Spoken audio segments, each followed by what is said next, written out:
योग दर्शन की 187वीं कक्षा। योग दर्शन का द्वितीय साधनपाद चल रहा है और साधनपाद में 13वें सूत्र को लेकर हमारी चर्चा चल रही थी। सती मूले तद विपाको जात्यायुर्भोगाः। तो हमारी चर्चा काफी आगे आ गई थी और अब लगभग ये सूत्र समाप्ति की ओर ही है। तो पिछली कक्षा में जो हमारा एक विषय चल रहा था वो था अदृष्ट जन्म वेदनीय अनियत विपाकी जो कर्म होते हैं उनकी 3 प्रकार की गतियां होती हैं। पहली गति होती है कि वो कर्म हैं, किए हुए हैं, पहले से कर रखे हैं, कृतस्य यानी किए हुए हैं। अविपक्वस्य उनको अभी भोगा नहीं गया है, लेकिन वो विनाश को प्राप्त होते हैं, नष्ट हो जाते हैं बिना भोगे ही। और दूसरा है जो प्रधान कर्म इस समय फल दे रहा है, यानी नियत विपाकी है, वो परमात्मा ने पहले से निश्चित कर रखा है, अपना फल दे रहा है। तो ये जो अनियत विपाकी आएंगे ये साथ साथ में मिल करके अपना फल देते रहेंगे, यानी वो भी आकर के विपाक के रूप में जुड़ जाएंगे, छोटे छोटे रूप में। और तीसरी गति बताई थी कि जिस समय नियत विपाकी प्रधान कर्म जो परमात्मा ने निश्चित किए हुए हैं प्रारब्ध में से जो अपना फल दे रहे हैं, उनके होने से जो अनियत हैं वो अभिभूत रहते हैं, दबे हुए रहते हैं, वो अपना फल नहीं दे पाते और कब तक बने रहते हैं, चिरम अवस्थानम इति, लंबे समय तक वो ऐसे ही दबे हुए जैसे रहते हैं। तो ये 3 प्रकार की गतियां थीं। अब इन 3 प्रकार की गतियों को आगे खोला गया, थोड़ा इनमें और विस्तार दिया गया। तो कल की कक्षा में हमने पहली गति को खोला था, देखा था। इसमें ऋषि ने बोला था कि ये जो कृतस्य अविपक्वस्य जो कर्म हैं जिनको कर लिया गया है, पहले से कर रखे हैं, लेकिन उनको भोगा नहीं गया है, वो नाश को प्राप्त हो जाते हैं, उन्हें नष्ट भी किया जा सकता है। और उसके लिए एक उदाहरण दिया था, यथा यथा शुक्ल कर्मोदयात इहैव नाशः कृष्णस्य। जैसे शुक्ल कर्म करने से, शुद्ध शुक्ल कर्म करने से कृष्ण कर्मों का नाश हो जाता है। यानी हम यदि शुद्ध शुक्ल कर्म करें, और वो 3 तरीके से बताए थे, चौथे पाद में उनकी चर्चा आगे आएगी, उस पर विस्तार से आगे भी देखेंगे। तो वो कौन से होते हैं शुद्ध शुक्ल कर्म? तप, स्वाध्याय और ध्यान से संबंधित, और ये मुख्य रूप से मन में किए जाने वाले कर्म हैं। इनमें किसी प्रकार के पाप की लेश मात्र भी गुंजाइश नहीं रहती। तो ऐसे शुद्ध शुक्ल कर्म करने से जो पाप कर्म हमारे पहले के हैं वो नष्ट हो जाते हैं। सामान्य नियम तो वही है कि कर्म किया गया है तो भोगा जाएगा, निश्चित ही भोगना है। लेकिन ये एक अपवाद है इसमें, और अपवाद होते ही हैं। हम अपने जीवन में भी खूब ऐसे उदाहरण देख सकते हैं जहां अपवाद चलते हैं, और अपवाद चलने से मूल नियम जो है वो कभी नष्ट नहीं होता, वो कभी समाप्त नहीं होता। जैसे एक उदाहरण आपके सामने रख देते हैं, आगे भी आएगा, मैं वहां भी बताऊंगा। जैसे कहीं टोल प्लाजा हैं हमारे देश में, जगह जगह थोड़ी थोड़ी दूरी पर टोल प्लाजा बने हुए होते हैं। तो किसी से पूछें कि टोल प्लाजा, ये टोल टैक्स वाला जो वो स्थान बना हुआ होता है, क्यों बना हुआ होता है? तो एक सामान्य नियम ये है जो सब पर लागू होता है कि जो भी वाहन यहाँ से गुजरेंगे उनसे एक टैक्स वसूला जाएगा, उनसे कर लिया जाएगा। तो कोई पूछे कि क्यों लिया जाएगा? इसलिए लिया जाएगा क्योंकि आप उस सड़क पर चल रहे हैं जिस सड़क को सरकार ने बनवाया है। उस सड़क को बनवाने में खर्चा आया है, तो उस खर्चे को आप सब लोग देंगे जो देश के नागरिक हैं। यदि आप सड़क का उपभोग कर रहे हैं तो आपको एक टैक्स देना चाहिए। तो सामान्य नियम क्या हुआ कि यदि आप सड़क पर जा रहे हैं तो आपको टैक्स देना ही पड़ेगा, आप बच कर नहीं जा सकते वहां से। और अगर आप बच कर जाएंगे तो ये कानूनन जुर्म होगा और उसके बदले में आपको दंड हो सकता है। ये सामान्य नियम है, सब पर लागू होता है। लेकिन मान लीजिए कोई एम्बुलेंस है, तो मुझे नहीं पता, ऐसा कुछ हो सकता है, एम्बुलेंस के लिए शायद टोल टैक्स नहीं लगता। या आपने देखा होगा कि जहाँ टोल प्लाजा होता है उसके पास बड़े बड़े होर्डिंग लगे हुए होते हैं हरे रंग के, और उन पर लिखा हुआ होता है जो दूर से ही दिख जाता है कि ये व्यक्ति टोल नहीं देंगे, यानी वो लोग टोल टैक्स नहीं देंगे। जैसे भारत के राष्ट्रपति यदि उस पद से निकलें, भारत के प्रधानमंत्री निकलें, या कुछ और चुने हुए व्यक्ति हैं वो निकलें तो वो टोल नहीं देंगे। अब कोई कहे जी ये भी तो निकल रहे हैं, ये तो नियम का खंडन हो गया, ये भी तो यहीं से निकले। लेकिन सामान्य नियम वास्तव में वैसा का वैसा ही है, जो भी निकलेगा टैक्स देगा, निश्चित रूप से देगा।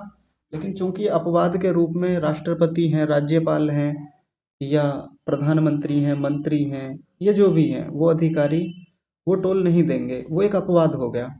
तो अपवाद होने से सामान्य नियम कभी खंडित नहीं होता, वो वैसा ही बना रहेगा। तो वैसे ही जो सामान्य नियम चलता है कि जो कर्म किया गया है वो भोगना ही पड़ेगा, चाहे कुछ भी हो जाए। ऐसे खत्म नहीं होगा कि आप गंगा जी नहा लें, कहीं प्रसाद चढ़ा दें, किसी व्यक्ति की विशेष कृपा हो जाए आप पे, भगवान आपके कर्मों को क्षमा कर देंगे। ऐसे नहीं होता। वो कर्म अपनी जगह, वो सिद्धांत, वो नियम अपनी जगह बिल्कुल ठीक है। लेकिन कुछ विशेष परिस्थितियों में जब शुद्ध शुक्ल कर्म किए जाते हैं तो पापों का नाश हो जाता है, बिल्कुल होता है। लेकिन वो शुद्ध शुक्ल कर्म करने इतने आसान नहीं होते, ये कल की कक्षा में बात रखी थी आपके सामने। तो ये पहली चर्चा हमारी हो गई थी कर्मों की जो पहली गति होती है। और ये कौन से कर्मों की बात चल रही है? जो अदृष्ट जन्म वेदनीय अनियत विपाकी होते हैं, यानी जो बीच बीच में आकर के अपना फल देते हैं। परमात्मा ने निश्चित नहीं किए थे, वो नियत विपाकी नहीं होते, लेकिन जीवन चल रहा है तो बीच बीच में आकर के फल दे सकते हैं, नहीं भी दे सकते, उनके बारे में बातें चल रही हैं। अब देखिए दूसरी गति के बारे में बात कर रहे हैं। दूसरी गति कौन सी थी? ये लिखा हुआ है। दूसरी गति है प्रधान कर्मणि आवाप गमनम। प्रधान कर्म अपना फल दे रहे हैं तो उनके साथ में आवाप गमन होता रहता है, छोटे छोटे कर्मों का। आवाप गमन का मतलब बताया था, यानी साथ में मिल करके ये भी अपना फल देते रहते हैं। तो इनको थोड़ा सा और खोल रहे हैं कि इस स्थिति में और क्या होता है। तो देखिए उसके लिए कह रहे हैं यत्र इदम उक्तम, यहाँ पर ऐसा कहा जाता है। कहा, उस समय ऐसी कहावत और चलती होगी, ऐसी बातें चलती होंगी महर्षि व्यास जी के समय में। तो उसी बात को आगे कह रहे हैं, स्यात् स्व अल्पः संकरः सपरिहारः सप्रत्यवमर्शः कुशलस्य न अपकर्षाय अलम, न अपकर्षाय अलम। एक एक शब्द को देखेंगे, प्रत्येक शब्द अपने आप में बहुत व्यापक बात लिए हुए है। तो सबसे पहला शब्द है स्यात् स्व अल्पः। इसमें एक शब्द है स्यात् और एक है स्व अल्पः। इसका मतलब है कि वो बहुत थोड़े से होते हैं। स्यात् का मतलब होते हैं, और संकरह का मतलब होता है मिश्रित रूप में, मिश्रण रूप में। वो बहुत थोड़े थोड़े से रूप में आते रहते हैं, यानी संकेत कर दिया, यहाँ पे बता दिया। जिस समय परमात्मा ने प्रधान कर्म नियत कर रखा था कि ये अपना फल देगा ही देगा, लेकिन साथ में जो आवाप गमन होता है वो अनियत विपाकियों का, वो कैसा होता है? स्व अल्प संकरह, बहुत कम मात्रा में। स्व अल्प का मतलब क्या होता है? बहुत छोटे छोटे से वो होते हैं। यानी मान लीजिए, उदाहरण से समझ लेते हैं कि कोई पुण्य कर्माशय और वो प्रधान है, अपना फल दे रहा है, तो आत्मा को सुख हो रहा होगा, निश्चित सी बात है, स्वर्ग जैसी स्थिति होगी। हमारे साथ खूब होता है कि हम इस समय अपने किसी पुण्य कर्माशय का फल भोग रहे हैं, जीवन में बड़ा सुख होगा और बहुत आनंद आ रहा होगा, उस समय खूब होता है। तो परमात्मा साथ साथ मिला करके कुछ और कर्मों का भी फल दे देगा, उनको अनियत विपाकी बोलेंगे। मैं कितनी बार इस बात को दोहरा चुका हूँ। तो उसके लिए यहाँ एक संकेत कर दिया, स्व अल्पः संकरः। संकरः मतलब मिश्रित कर देता है उनको। स्व अल्प, बहुत थोड़े थोड़े से। थोड़े ही क्यों करता है, ज्यादा क्यों नहीं करता? अगर ज्यादा कर देगा, बड़े कर्म का एकदम से फल दे देगा, तो ये प्रधान कर्म तो रुक जाएगा, ये अपना फल कैसे दे पाएगा? इसलिए जब बड़ी खुशियां आती हैं जीवन में, तो छोटी छोटी सी खुशियां और भी आ जाती हैं। ये छोटे मोटे दुख आ जाते हैं हल्के फुल्के, उनको हम झेल लेते हैं, सहन कर लेते हैं, ये चलता रहता है। और आगे देखिए एक और बड़ा रोचक शब्द दिया, सपरिहारः। सपरिहारः का मतलब होता है कि ये निवारण करने योग्य होते हैं, दूर करने योग्य। यानी एक बड़ी खुशी मिल रही है जीवन में, बड़ा सुख मिल रहा है, प्रधान बड़ा हमारा पुण्य कर्म था वो अपना फल दे रहा है, और ऐसे में छोटे छोटे दुखों, छोटे छोटे हमारे पाप कर्मों का फल परमात्मा ने साथ में चिपका दिया। तो क्या होगा? उनका आसानी से निवारण हो जाएगा, क्योंकि हम पहले से सुख में हैं, इंद्रियां अच्छे से काम कर रही हैं, मन बढ़िया से काम कर रहा है, जीवन में अनुकूलताएं, सुख ज्यादा हैं। तो छोटे छोटे दुखों को हम क्या कर सकते हैं? उनका परिहार कर सकते हैं। ये परिहार शब्द आयुर्वेद में भी आता है। यानी सपरिहार का मतलब निवारण किया जा सकता है उनका, ऐसा नहीं कि उनका निवारण नहीं किया जा सकता, आसानी से हो जाता है। और आगे एक शब्द दिया सप्रत्यवमर्शः, पूरा एक ही शब्द है अपने आप में, पारिभाषिक शब्द है। प्रत्यवमर्श का मतलब होता है सहन करने योग्य होते हैं। यानी जैसे बड़े पुण्य कर्म का फल इस समय दिया जा रहा है और साथ में छोटे छोटे दुख मिलने लगे हमको। परमात्मा ने छोटे छोटे हमारे जो पाप थे पहले से, अनियत विपाकी थे, उनको साथ में जोड़ दिया, मिला दिया, इसमें संकर कर दिया। तो उनको सहन किया जा सकता है, ऐसा थोड़ी है कि सहन नहीं किया जा सकता, हम सहन कर लेते हैं। उदाहरण से बात को समझें। जैसे मान लीजिए किसी व्यक्ति के पास 1 लाख रुपए हैं। अब 1 लाख रुपयों में से उसके, ऐसे मान लीजिए कि 1,000 रुपये कहीं खो गए, नष्ट हो गए या हानि हो गई 1,000 रुपये की, तो उस व्यक्ति को कोई दिक्कत थोड़ी होती है, सहन कर लेता है आसानी से। लेकिन किसी व्यक्ति के पास 1 लाख रुपए हैं और उसके 90,000 रुपये मान लीजिए कहीं नुकसान में चले गए, कहीं हानि हो गई उनकी, कोई लॉस हो गया बिजनेस वगैरह में, 1 लाख ही थे उनमें से 90,000 चले गए, तो वो सहन करने योग्य थोड़ी होगा, सहन नहीं कर पाएगा। या मान लीजिए किसी व्यक्ति को कोई और बड़ा लाभ होने वाला था, बड़ा लाभ चल रहा था, तो उसमें थोड़ा सा कोई नुकसान हो गया तो व्यक्ति सहन कर लेता है आसानी से। लेकिन जितना लाभ होना था उतनी ही हानि हो गई तो वो सहन करना मुश्किल हो जाता है। तो जब ये बड़ा कर्म अपना फल, ये प्रधान कर्म अपना फल दे रहा होता है, तो साथ में जो ये स्वल्प संकर होते हैं, ये जो मिश्रित रूप में छोटे छोटे कर्म आते हैं, इनको सहन कर लेता है व्यक्ति।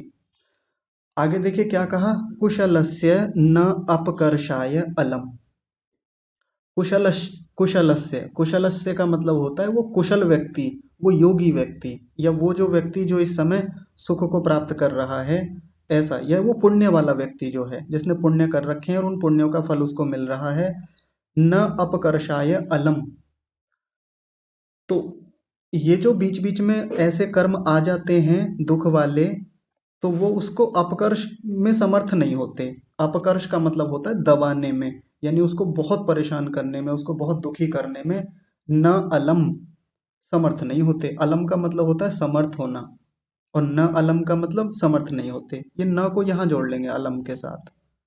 यानी जो वो कुशल व्यक्ति है, वो जो पुण्य कर्माशय को भोगने वाला व्यक्ति है, जिसको प्रधान कर्म का फल इस समय दिया जा रहा है, और बीच बीच में जो ये अनियत विपाकी पाप कर्म छोटे छोटे मिला करके दे दिए गए हैं, तो यदि वो आ गए हैं बीच में तो वो उसको बहुत दबाएंगे नहीं, बहुत परेशान नहीं करेंगे। जैसे कोई एक बहुत पहलवान व्यक्ति है, बहुत तंदुरुस्त ताकतवर व्यक्ति है, तो उसको छोटी मोटी बीमारी आ जाए तो उसको दबाती थोड़ी ही है, उसको कोई ज़्यादा फर्क भी नहीं पड़ता।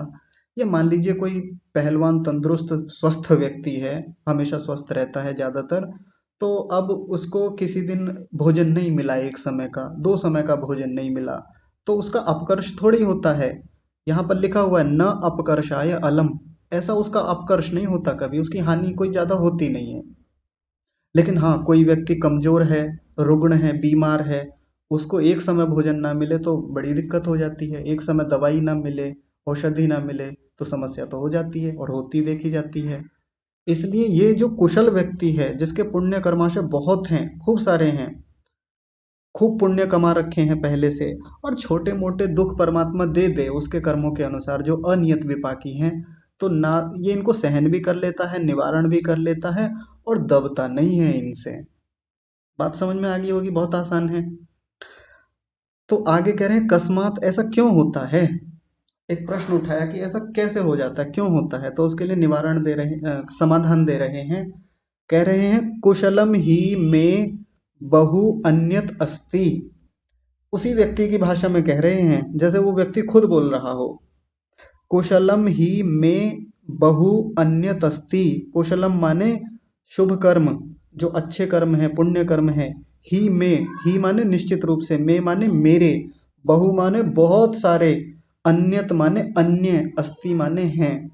मेरे बहुत सारे पुण्य कर्म हैं, इसलिए झेल सकता हूं मैं। जैसे कोई बहुत धनवान व्यक्ति हो जिसके पास 10 लाख रुपए हैं, और कोई 1,000, 2,000, 10,000 रुपए, 50,000 रुपए उसके कहीं खो गए, चले गए, तो क्या कहता है, अरे मेरे पास तो बहुत हैं, चले गए 1-2 हज़ार, 10-20 हज़ार, 50-40 हज़ार रुपये इधर उधर खो गए, कोई बात नहीं, 10 लाख है मेरे पास, इतने तो बच रहे हैं अभी। तो वैसे ही जब ये प्रधान कर्म को भोग रहा ये कुशल व्यक्ति है, तो वो क्या बोलता है, जब छोटे छोटे उसको दुख मिलते हैं, छोटे छोटे पाप उसके पास पापों का फल उसको मिलता है, वो बहुत प्रसन्नता से कहता है, मन में कहता है, सबको तो सुना के नहीं कहेगा, लेकिन मन में कहता है, अरे मेरे बहुत सारे कुशल कर्म है, मेरे पास बहुत सारे शुभ कर्म है पहले से ही, पूर्व जन्मों के भी, और इस जन्म में मैंने इतने अच्छे कर्म किए हैं, तो मुझे ये ज्यादा दुख देंगे भी नहीं। और ऐसा होता है, होता देखा जाता है, हम अपने जीवन में भी देख सकते हैं। यदि वास्तव में हमारे जीवन शुभ कर्मों से युक्त है, तो छोटे मोटे ये पाप कर्मों के फल मिलें, दुख मिलता है, तो व्यक्ति को अपने ऊपर भरोसा रहता है, परमात्मा के ऊपर भरोसा रहता है कि अरे मेरे शुभ कर्म बहुत हैं, ये छोटे मोटे दुख तो आएंगे और इन्हें तो मैं सहन कर लूंगा, ये सपरिहार है मेरे लिए, ये प्रत्यमर्श हैं, सहन करने योग्य है, निवारण करने योग्य है, इनका निवारण हो जाएगा। और आगे देखिए, आगे क्या कह रहे हैं, यत्र अयम आवापम गतः स्वर्गे अपि अपकर्ष अलम करिष्यति इति। यत्र माने यहाँ पर, अयम आवापम गतः स्वर्गे अपि अपकर्ष अलम करिष्यति इति। यहाँ पर जो आवापम गतः का मतलब वो जो आए हुए अनियत विपाकी छोटे छोटे कर्म हैं, स्वर्गे माने स्वर्ग काल में जो इस समय सुख मिल रहा है, अपि अपकर्ष अलम करिष्यति, ये तो मेरे साथ जब आएंगे आकर के मुझको फल देंगे इस स्वर्ग में, इस सुख के काल में। स्वर्ग का मतलब ये जो सुख मिल रहा है, स्वर्ग का मतलब वो वाला सुख नहीं, वो क्षमा कीजिए, स्वर्ग का मतलब वो वाला स्वर्ग नहीं जो हमको बताया जाता है कि कहीं ऊपर कोई स्वर्ग है। स्वर्ग का मतलब जिस समय हमको सुख भोग मिल रहा है। तो अपि अपकर्ष अलम करिष्यति, अपकर्ष करेंगे तो कितना करेंगे, अल्प मात्रा में करेंगे, यानी परेशान करेंगे तो कितना करेंगे, बहुत कम मात्रा में करेंगे। कुल मिलाकर के निष्कर्ष के रूप में बात क्या आई, कि जिस समय प्रधान कर्म अपना अच्छा फल दे रहे हैं, व्यक्ति को सुख जैसी अनुभूति है, स्वर्ग जैसी अनुभूति है, खूब सुख के काल में है, तो व्यक्ति प्रसन्नता से ये कहता है कि मेरे तो शुभ कर्म बहुत सारे हैं। अब ये छोटे मोटे जो आवापम गतः, ये जो छोटे मोटे अनियत विपाकी कर्म परमात्मा ने मुझको दिए हैं फल के रूप में, मुझे दुख आया है, ये मेरा थोड़ा बहुत हानि तो करेंगे, कितनी करेंगे, अपकर्ष अल्पम, बहुत कम अपकर्ष करेंगे, बहुत कम परेशानी मुझको देंगे, है ना। और ऐसा खूब हमारे जीवन में देखा भी जाता है, जब हम बहुत समर्थ होते हैं अपने जीवन में, जैसे कोई पहलवान को ही ले लीजिए, या कोई बहुत स्वस्थ व्यक्ति है, मजबूत ताकतवर व्यक्ति है, और उसके जीवन में कोई छोटा मोटा रोग आ गया, जुकाम हो गया मान लीजिए, खांसी वासी हो गई थोड़ी बहुत ऐसे ही, तो वो क्या कहता है, अरे इससे क्या डरना, ऐसी क्या बात है। जैसे कई बार बहुत तंदुरुस्त व्यक्ति घर में हो, तो उसकी माँ उससे कहती है, अरे कपड़े ढंग से पहन ले, सर्दियाँ हैं, थोड़ा ध्यान रखा कर खाने पीने का। तो वो क्या कहता है, अरे माँ मेरा शरीर देखो बहुत ताकतवर है, मेरे पास पहले से ही बहुत सामर्थ्य है, मेरे शरीर में बहुत अच्छी स्वास्थ्य की स्थिति है, तो ये मेरा क्या बिगाड़ेंगे, और बिगाड़ेंगे भी तो थोड़ा सा बिगाड़ेंगे। उसी बात को एक साधक, एक पुण्य कर्म वाला व्यक्ति भी बिल्कुल ऐसे ही बोलता है, अपि अपकर्ष अल्पम करिष्यति, बहुत कम अपकर्ष करेंगे मेरा। तो ये दूसरी जो अनियत विपाकी कर्मों की गति होती है, उसके बारे में ये चर्चा यहाँ पर पूरी हुई। ठीक है, अब तीसरी गति को देखते हैं। तीसरी गति कौन सी थी, जब नियत विपाकी प्रधान कर्म अपना फल दे रहा है, तो जो अनियत विपाकी आते हैं वो दबे रहते हैं, और कब तक दबे रहते हैं, लंबे समय तक दबे रहते हैं। और ऋषि की देखिए महानता, देखिए बार बार उन पंक्तियों को दोहरा रहे हैं ताकि हमको समस्या ना हो समझने में सिद्धांत को। बिल्कुल वैसी पंक्ति फिर उठा करके यहाँ रखी, ये मैंने नहीं लिखी है, ये महर्षि व्यास जी की ही बताई हुई है। तो उन्होंने क्या लिखा, नियत विपाक प्रधान कर्मणा अभिभूतस्य वा चिरम अवस्थानम। जिस समय नियत विपाकी प्रधान कर्म जो परमात्मा ने प्रारब्ध के रूप में पहले से निश्चित कर रखे थे, जो एक भविक होते हैं, जो जाति आयु और भोग को देने वाले हैं, जिस समय वो प्रधान रूप में होते हैं, जब अपना फल दे रहे होते हैं, तो अनियत विपाकी जो नियत नहीं थे, जो संचित में से छोटे छोटे उठा करके परमात्मा ने रखे थे, लाए थे, वो दबे रहते हैं। कब तक दबे रहते हैं? जब तक प्रधान कर्म अपना फल देता रहता है, तो ये तब तक रहते हैं। अब उसके बारे में और कुछ बातें आगे बता रहे हैं, खोल रहे हैं उसको भी थोड़ा सा। तो देखिए यहाँ कह रहे हैं कथम, कथम इति, ऐसा कैसे होता है। तो एक प्रश्न यहाँ भी ऐसे ही, जैसे वहां कस्मात क्यों कहा था, यहाँ कथम इति, ऐसा कैसे होता है। तो अब उसका आगे समाधान के रूप में बता रहे हैं। देखिए, अदृष्ट जन्म वेदनीयस्यैव नियत विपाकस्य कर्मणः समानं मरणम् अभिव्यक्ति कारणम् उक्तम, न तु अदृष्ट जन्म वेदनीय अस्य नियत विपाकस्य। ध्यान से देखिए, थोड़ी सी कठिन चीजें हैं यहाँ, लेकिन आसानी से समझने का और समझाने का प्रयास करेंगे।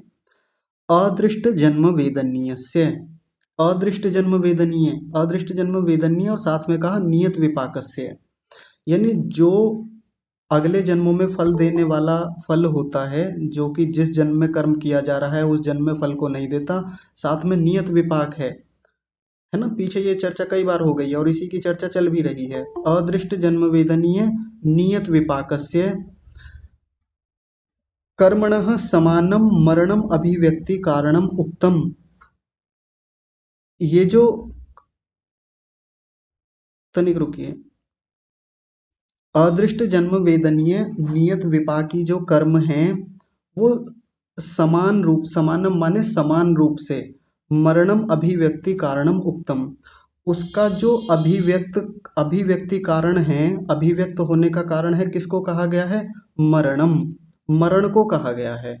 पीछे आया था ना जब हमने इस व्यास भाष्य को पढ़ना शुरू किया था, तो ये जो अदृष्ट जन्म वेदनीय नियत विपाक कब कब अभिव्यक्त होता है? जिस समय मृत्यु हो रही होती है। जैसे मान लीजिए एक व्यक्ति का जीवन चल रहा है और अब उसकी मृत्यु होने वाली है, मृत्यु सामने है, तो जिस समय मरणम प्रसाद्य है, मरण सिद्ध हो रहा है, मरने वाला है व्यक्ति, उसी समय अदृष्ट जन्म वेदनीय नियत विपाकी कर्म तय हो जाते हैं। उसी समय परमात्मा प्रारब्ध बना देता है। उसी समय एक भविक कर्माशय निश्चित हो जाता है उसका, कि अगला जन्म इसको ऐसा मिलेगा, ऐसी जाति मिलेगी, इतनी आयु मिलेगी और ऐसे ऐसे भोग मिलेंगे। ये उसी समय तय हो जाता है, मरण के समय ही। तो उस पिछली बात को ही यहाँ लाके दोहराया है। अदृष्ट जन्म वेदनीयस्य एव नियत विपाकस्य कर्मणः समानम मरणम अभिव्यक्ति कारणम उक्तम। उनको अभिव्यक्ति का कारण कहा गया है। अभिव्यक्ति का कारण किसको कहा गया? समानम मरणम, जो वो मरण है, मरण के समय उनका अभिव्यक्ति होती है। और आगे कह रहे हैं न तु अदृष्ट जन्म वेदनीयस्य अनियत विपाकस्य। ये बात जो मरण के समय अभिव्यक्त होती है, ये किसके बारे में है? अदृष्ट जन्म वेदनीय नियत विपाकी के बारे में है, ना कि अदृष्ट जन्म वेदनीय अनियत विपाकी के बारे में है। फिर से समझिए ध्यान से, ये जो मरने के समय परमात्मा तय करता है, जो प्रारब्ध बनाता है, मरने के समय, मरण के समय अभिव्यक्त करता है, ये बात किसके लिए कही जाती है? अदृष्ट जन्म वेदनीय नियत विपाकी के लिए। नाम से भी पता चल रहा है, नियत विपाकी, नियत कर देता है पहले से ही। ये बात उसके लिए कही जाती है, ना तो अदृष्ट जन्म वेदनीय वेदनीय से अनियत विपाकस्य। अदृष्ट जन्म वेदनीय अनियत विपाकी के लिए ये बात नहीं होती। यानी परमात्मा मरने के समय तय नहीं करता अनियत विपाकियों को। ये तो अनियत विपाकी तो दबे रहते हैं। देखिए ध्यान से देखिए, तीसरी वाली गति वही बताई जा रही है, दबे रहते हैं। इनको कब देता है परमात्मा? तो जब नियत विपाकी अपना फल दे रहे होते हैं, ये तो तब तय होता है, नहीं तो तब तक ये दबे रहते हैं। ये बात पूरी हुई। अब आगे देखिए, यत, तनिक रुकिए, हाँ, यत तु अदृष्ट जन्म वेदनीयम कर्म अनियत विपाकम तत्, ये क्या है यहाँ पर?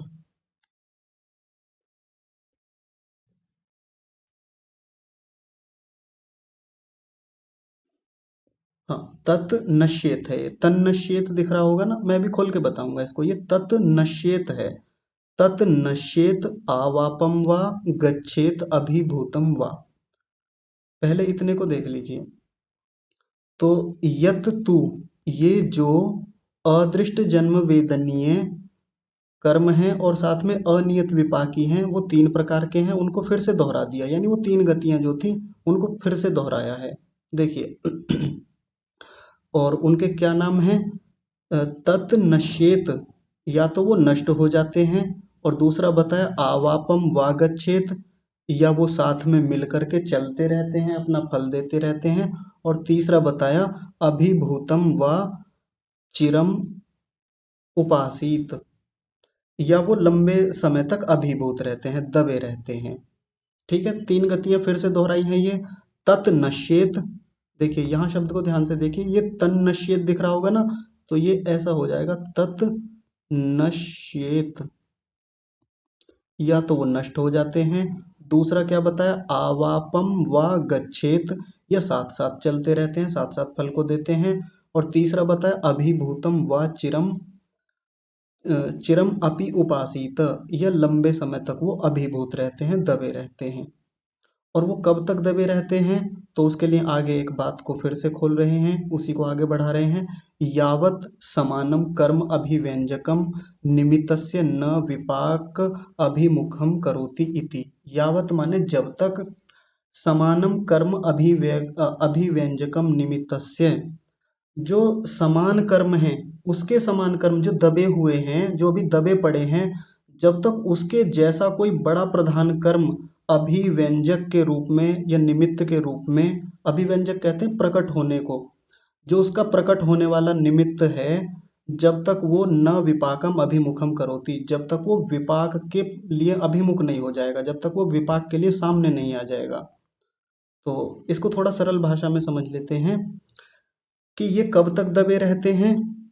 ये अनियत विपाकी जो कर्म है, ये कब तक ऐसे ही लंबे समय तक दबे रहते हैं? जब तक कि उनके समान अभिव्यंजक कोई या कोई और पहला कर्म जो परमात्मा ने नियत कर रखा है, जब तक वो विपाक के लिए अभिमुख नहीं हो जाएगा, फल देने के लिए सामने नहीं आ जाएगा। जैसे मान लीजिए एक प्रधान कर्म अभी किसी फल को दे रहा है, और ये जो छोटे छोटे कर्म हैं अभी साथ में भी नहीं आ सकते, दबे हुए हैं।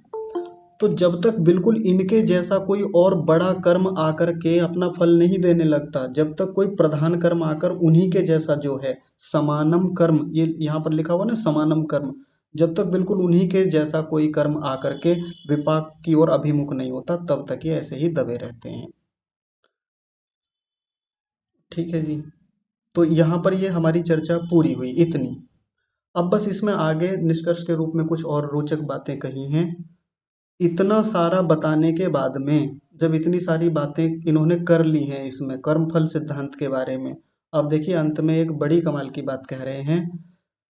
तद विपाकस्यैव देश काल निमित्त अनवधारणात् इयं कर्मगति ही चित्रा दुर्विज्ञाना च इति।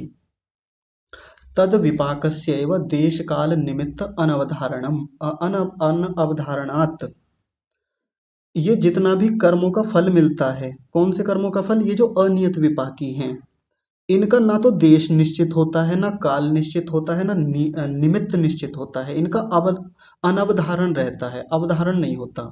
इसका मतलब क्या है? जैसे आपने सुना होगा कि हमारे यहाँ कई प्रकार की चर्चाएं चलती हैं। कुछ लोग कहते हैं कि देखो जी, इनका यहीं मरना तय था, इसी जगह लिखा हुआ था, परमात्मा ने पहले से लिख रखा था कि इनकी मृत्यु यहीं होनी थी, या इनको इस कर्म का फल बिल्कुल इसी जगह मिलना था। लेकिन ऋषि इस बात का खंडन करते हैं, मना करते हैं, कहते हैं कि देश का अनवधारण रहता है कर्मफल सिद्धांत में। किस जगह परमात्मा फल देगा कहा नहीं जा सकता, ये परमात्मा के ऊपर है, पहले से कुछ तय नहीं होता उसका, हमेशा अवधारण नहीं अनवधारण रहता है। किस काल में देगा कर्मों का फल, ये भी अनिश्चित रहता है, ये भी नियत नहीं है, अनियत रहता है। जैसे कहते हैं ना कि इसी जगह और इसी समय मृत्यु लिखी थी, ना उससे एक पल आगे होगी मृत्यु, ना उससे एक पल पहले होगी, जिस समय लिख दिया लिख दिया। झूठी बात है, गलत बात है, सिद्धांत विरुद्ध बात है। ऋषि इसको भी कह रहे हैं कि काल का भी अनवधारण होता है, इसमें काल भी पहले से निश्चित नहीं होता, अनियत विपाकियों का, और नियत विपाकियों का भी नहीं रहता। जाति ही मुख्य रूप से नियत होती है कि ये जाति मिलेगी, बाकी तो आयु को न्यूनाधिक किया जा सकता है और भोगों को भी न्यूनाधिक हम कर सकते हैं। और तीसरी बात बताई, निमित्त का भी अनवधारण रहता है। निमित्त का मतलब क्या होता है? जैसे समाज में कहा जाता है कि देखो, इसी के द्वारा मरना था, इसी बस के आगे इनकी मृत्यु होनी थी, या इसी पत्थर के गिरने से, या इसी भूकंप के आने से, इसी ज्वालामुखी के आने से इनका मरना तय था, या इसी बीमारी से मृत्यु होनी तय थी। निमित्त यानी कारण, वो कारण भी पहले से सोच के रखते हैं, सोचते हैं, बताते हैं कि देखो इस कारण से इनकी मृत्यु होनी तय थी, या इस कारण के होने से इनको ऐसा होना निश्चित था। जैसे और भी कई जगह बड़ी रोचक बातें करते हैं, कहते हैं कि दाने दाने पर लिखा है खाने वाले का नाम। जैसे हमारे घर पर मान लीजिए कोई मेहमान आए, तो क्या कहते हैं कि, और हमने उन्हें भोजन दिया, और वो अचानक से ही आए थे, वो अतिथि हमारे घर पर, तो हम क्या कहते हैं, देखो जी आपका ही नाम लिखा था इस भोजन पे, अगर आप नहीं आते तो ये ऐसे ही रखा रहता है। ये जो लड्डू आए हैं, ये जो रसगुल्ले आए हैं, ये जो चीजें आज हम बाजार से लेकर आए ना, इन पर आप ही का नाम लिखा हुआ है, आप ही को इनका सुख भोग करना था, आप ही को इनको खाना था, आपका नाम लिखा हुआ था। तो ऐसा निमित्त जिसके माध्यम से हमको सुख मिलना है या दुख मिलना है, मृत्यु मिलनी है, कुछ भी चीज है, ये कुछ निश्चित नहीं होती। कहाँ से कैसे होगा सब अनिश्चित है, सब अनियत है। जब लोग ये कहते हैं ना कि दाने दाने पर लिखा है खाने वाले का नाम, तो कई बार ऐसा कह देते हैं। जैसे मैं भी कहीं जाता हूँ किसी के यहाँ पर, और वहाँ किसी ने कुछ विशेष वस्तु खिला दी जो कि खत्म हो जाती, या कोई और खा लेता, तो वो कहते हैं जी देखो ये खत्म ही होने वाले थे लड्डू, ये चीज, और आप आ गए तो आपको मिल गई, आज आप नहीं आते तो शायद नहीं मिलती, इन पर आप ही का नाम लिखा था। तो मैं पूछता हूँ कि और फिर वो कहावत भी वही वाली सुना देते हैं, दाने दाने पर लिखा है खाने वाले का नाम। मैं कहता हूँ आप मानते हैं इस बात को कि दाने दाने पर सच में खाने वाले का नाम लिखा होता है? वो कहते हैं हाँ मानते हैं, बिल्कुल, परमात्मा ने जो दाना जिसके लिए लिख रखा है उसी को मिलेगा। मैंने कहा अच्छा ठीक है, बताइए, रसोई में फिर आप ताला क्यों लगाते हैं, रसोई में दरवाजा क्यों लगाते हैं? खुला रखिए। और रसोई को घर के भीतर क्यों बनाते हैं? रसोई को घर के बाहर बनाइए। जिसका नाम लिखा होगा रसोई में रखे हुए दानों पर, रसोई में रखे हुए जो खाने के पदार्थ हैं, जो आपने अच्छे अच्छे ला करके रखे हुए हैं बाजार से या खुद बनाते हैं, तो खोल के रखिए, उसको पब्लिक कीजिए, उसको सार्वजनिक कीजिए। अगर नाम लिखा होगा तो खा ही जाएगा, उसको आप भी नहीं रोक सकते, कितने भी ताले लगा लें। रसोई को कितना भी अंदर घर में ले जा करके आप व्यवस्थित कर दें, अवस्थित कर दें, नहीं बचा पाएंगे, तो वो तो खा ही जाएगा। और यदि नाम नहीं लिखा होगा सामने वाले का, तो आपका आटा, आपका गेहूं, आपका दाल, आपके चावल, आपके लड्डू या आपके रसगुल्ले, वो रखे रहेंगे, कहीं नहीं जाएंगे, सुरक्षित रहेंगे। तो वो तो उस बात से भी खंडन हो जाता है, हम व्यावहारिक जीवन में खूब देखते हैं। तो दाने दाने पर खाने वाले का नाम कभी नहीं लिखा रहता। और उसको तो ऋषि भी यहाँ पर कह रहे हैं, निमित्त का क्या होता है, अनवधारण होता है, उसका कोई निश्चित नहीं होता पहले से। और ये जो तद अविपाकस्यैव, ये जो अनियत विपाकी कर्म हैं, इनका जो विपाक होता है, ना तो उसका देश निश्चित होता है, ना काल, ना निमित्त, उनका अनवधारण होने से इयम कर्म गति ही चित्रा, ये जो कर्म गति है बड़ी चित्र विचित्र है, बहुत विचित्र है, बहुत आश्चर्यजनक है। हम देखते हैं कि समाज में कितनी प्रकार की घटनाएं हर दिन होती रहती हैं, कितनी चीजें इधर से उधर होती रहती हैं, किस देश में होता रहता है, किस काल में क्या चीजें हो रही हैं, किसके निमित्त से क्या क्या कुछ हो रहा है। बहुत विचित्र है, बड़ा चित्र विचित्र है ये कर्मफल सिद्धांत, ये कर्मों की गति, ये सब कर्मफल व्यवस्थाएं। परमात्मा कैसे कैसे किन किन जीवों को बनाता है, किस देश में भेजता है, किस समय में उनको जन्म देता है, किस निमित्त से किससे क्या करवाता है, किसके द्वारा किसको फल दिया जाता है। नियत नहीं होता, अनियत विपाकी हैं ये सब चीजें। तो इन इसके कारण से ये कर्म गति कैसी है, चित्रा, बहुत विचित्र है, बड़ी आश्चर्यजनक है। और अगली पंक्ति, अगले शब्द में बहुत ही खतरनाक बात बोल दी। उन्होंने कहा दुर्विज्ञाना च इति, च माने और, दुर्विज्ञाना माने बहुत कठिनाई से जानने योग्य है, यानी जाना नहीं जा सकता इसको।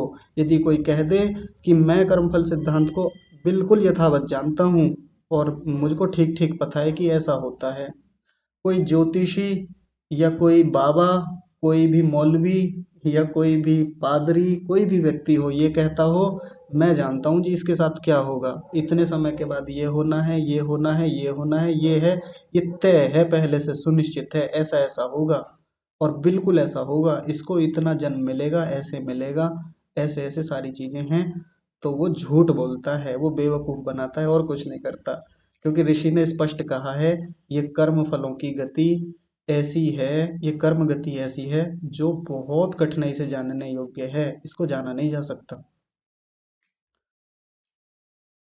तो इतनी खतरनाक चीजें हैं, और ये बात कब आकर के कही, जब इतनी सारी बातें ऊपर बता दी। यानी इतना तो जान सकते हैं हम अपने काम चलाने लायक, जिससे जीवन बेहतर चलता रहे, जिससे हम संयमित होकर जीवन को आगे बढ़ाते रहें, जिससे हम सावधान होकर के, सजग होकर के, व्यवस्थित रूप से हम किन कर्मों को करें, किन कर्मों को छोड़ें, और धीरे धीरे और किन कर्मों को छोड़ते हुए किन कर्मों को करें, ये पूरा बता करके अंत में कहा कि ये कर्मों की गति तो बड़ी विचित्र है और दुर्विज्ञाना है। एक बाहर की दुनिया में एक अवधारणा ये चलती है ना कि अच्छे कर्म करो, बुरे कर्म मत करो। और कुछ लोग कहते हैं जी मेरा सिद्धांत तो ये है कि मैं किसी का बुरा करता नहीं, मैं हमेशा अच्छा अच्छा अच्छा करता रहता हूँ।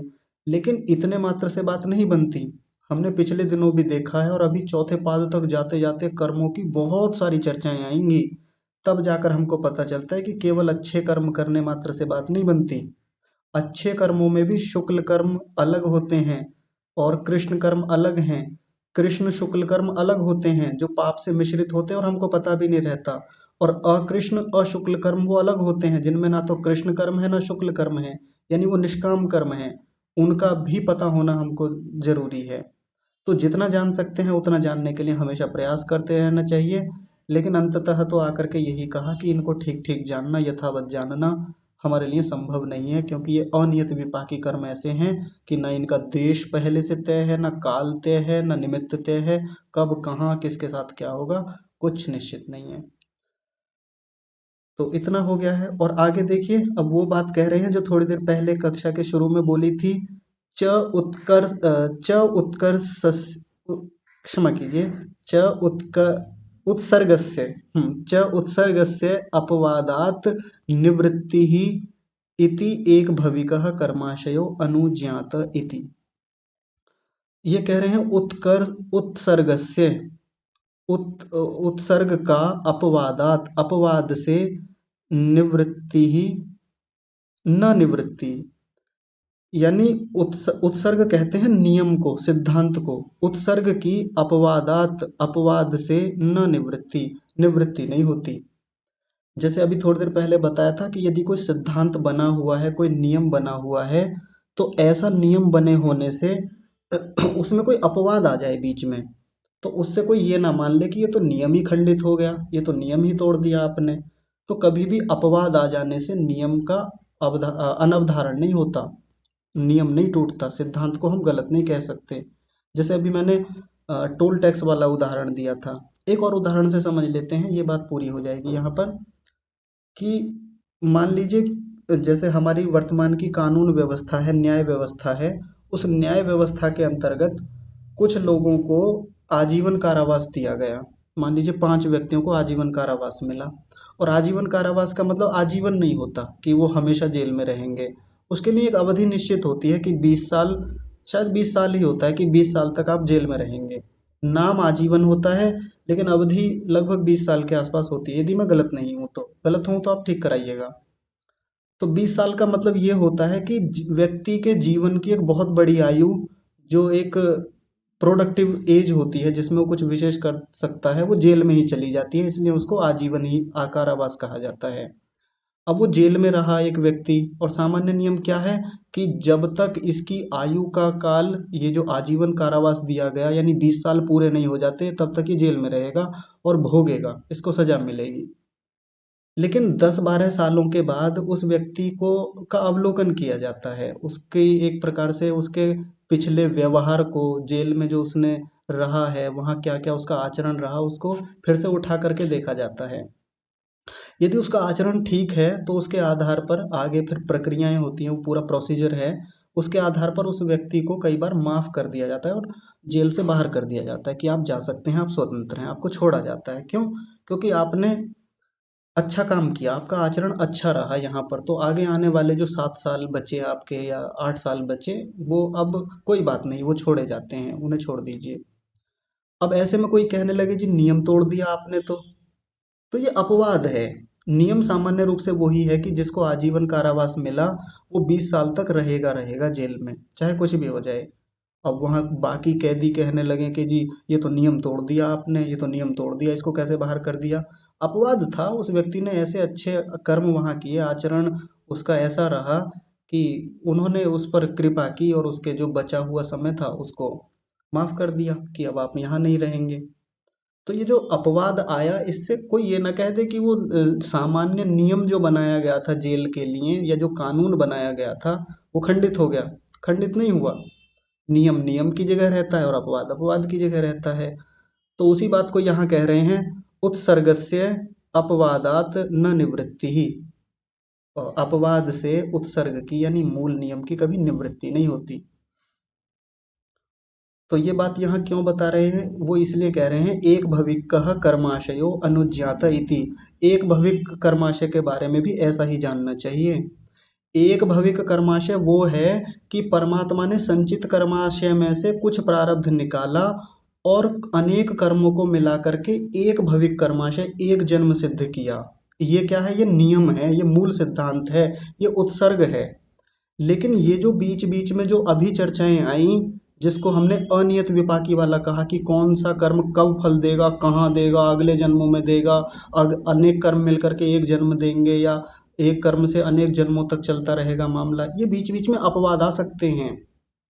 जब हमारी चर्चा शुरू हुई थी तो किस बात से हुई थी कि अनेक कर्म मिलकर एक जन्म देते हैं। इस पर आकर के हमने सिद्धांत मान लिया था कि हाँ ये सिद्धांत ठीक है और उसी को हम प्रारब्ध कहते हैं। अनेक कर्मों को मिला करके एक भविक कर्माशय बनता है, उसी से नियत हो जाता है कि ये जाति मिलेगी, ये आयु मिलेगी और इतने भोग मिलेंगे। ये तो हो गया नियम, इसको बोलेंगे उत्सर्ग, इसको बोलेंगे सिद्धांत। लेकिन बीच में अनियत विपाकी छोटे छोटे कर्म आकर के या तो फल दे देंगे या दबे रहेंगे या नष्ट हो जाएंगे। तो कोई कह दे जी ये तो अपवाद खड़ा कर दिया आपने और इससे तो मूल नियम असिद्ध हो गया, मूल नियम खंडित हो गया। तो ऐसे छोटे अपवाद आ जाने से मूल नियम नष्ट नहीं होते। अंततः आकर के इन्होंने वही बात कह दी कि अनेक कर्मों को मिलकर के एक जन्म सिद्ध होता है, उसी को एक भविक कर्माशय बोलते हैं। तो आज ये चर्चा यहाँ पर पूरी होती है। 13वें सूत्र का व्यास भाष्य पूरा हुआ है। एक बार आप शुरू से लेकर यहाँ तक अंत तक इन सब पर अच्छे से विचार कीजिएगा। कोई बात समझ में नहीं आती है तो कल शंका समाधान रखेंगे। आप अपने खूब प्रश्न पूछिएगा। आज की कक्षा को यहीं विराम देते हैं। सभी का जुड़े रहने के लिए बहुत धन्यवाद और विशेष धन्यवाद तो परमेश्वर का, जिन्होंने इतनी ही मात्रा में सही लेकिन हमारा बहुत सहयोग किया है यहाँ तक आने में। तो आज की कक्षा को यहीं विराम। आप सभी को सादर प्रणाम।